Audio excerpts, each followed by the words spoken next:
ఇది ఆన్లైన్లో ఉన్న ప్రతి దేని పెట్టి కూడా మన ప్రభైన యేసుక్రీస్తు గాను మీ అందరికీ శుభములు తెలియజేస్తున్నాను. అందరూ బాగున్నారు కదా. ఈరోజు వాగ్దానంగా వాక్య ధ్యానాంశంగా ఇది బుక్ హబక్కూకు 3:19. ఇది పేజీ నెంబర్ 772 అంటే పాత నిబంధన గ్రంథం. సో నేను చదువుతాను, మీరు గమనించండి. ప్రభువు యెహోవాయే నాకు బలము, ఆయన నా కాళ్ళను లేడి కాళ్ళ వలె చేయను, ఉన్న స్థలము మీద ఆయన నన్ను ఉంచును నడిపించును. What a great promise given by God. ఇది మన హబక్కూకు చేసిన ప్రార్థనలాగా మనం గమనించాలి. దేని బిడ్డలారా, మనము దేవుడు మనం నమ్ముకుని పెట్టలేం కాబట్టి, మన ప్రభువైన సంపూర్ణ విశ్వాసం పెట్టలేం కాబట్టి, ఆకాశం ఆయన మహిమతో అంట, భూమి ఆయన పాపంతో నిండి ఉంటుంది. దేని బిడ్డలారా, ఇప్పుడు మనం దేవుని యందు విశ్వాసం ఉంచిన బిడ్డలు మనం ఇప్పుడు కూడా ఆనందము సంతోషంతో ఉండాలి. ఎటువంటి ఎన్ని శ్రమలు బాధలు కలిగినా కానీ మనం ప్రభువు మీద, మన ప్రభువైన యేసుక్రీస్తు వారి ఆధారమైన జీవితం కాబట్టి మనం ఎప్పుడు కూడా శ్రమలో ఉన్నప్పుడు కూడా ఆనందం సంతోషంతో ఉండే విధంగా మనం ఉండాలి. క్రైస్తవ జీవితం అనేది దేని బిడ్డలారా, మన సొంత బలం మీద మనం చేయలేం. మన పనులు మన జీవితాల్లో అనేకమైన శ్రమలు, వేదలు, బాధలు కలగవచ్చు, కానీ మనం దేవుని బలం మీద ఆధారపడాలి.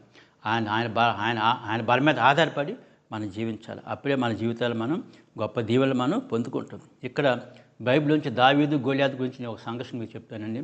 దావీదు చాలా చిన్నవాడు. ఆ ఇశ్రాయేలు ప్రజల్ని గొలియాతు 40 days రాత్రులు అనేకమైన శ్రమలు పెడుతున్నారు. ఎవరు వెళ్ళటానికి ముందు శాసించట్లేదు. కానీ దావీదు చూసి చాలా పిల్లవాడు, సౌలు రాజు ముందే పారిపోయాడు.